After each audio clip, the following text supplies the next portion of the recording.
Nag-commit po ang ating bagong LTO head, si Asica Lacanilaw, that by December 1, huhulihin na po lahat po ng mga e-trikes na nasa kalye.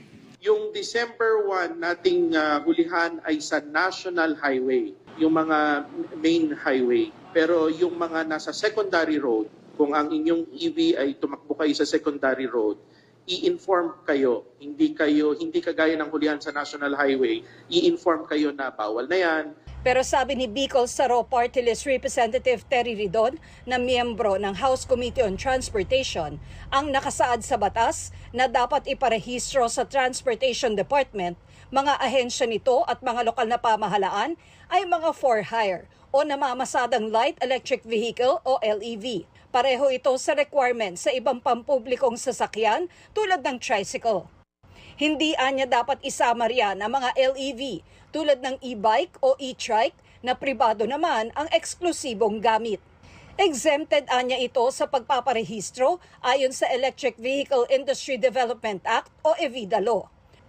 Kung tutuusin anya, walang legal na basehan para i-impound ang mga LEV kahit sa mga national road dahil pinapayagan ito ng EVIDA Law kahit yung mga for hire.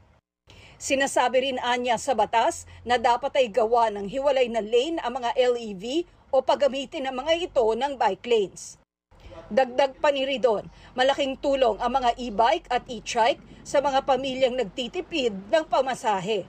Totoo yan para kay Philip Lopez na ang e-trike ay pampamilya na, panghanap buhay pa. Susunod naman anya siya sa batas pero meron siyang apela.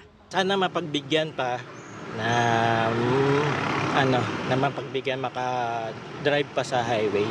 Kung yun po yung batas na dapat sundin, susundin po namin. Kung kailangan i-rehistro, paparehistro po namin. Sabi ng LTO, may basehan sa Land Transportation Traffic Code ang kanilang ginagawa. Bagamat totoo anyang may exempted sa pagpaparehistro. The only ones exempted from the registration with the LTO based on the IRR of the EVIDA Law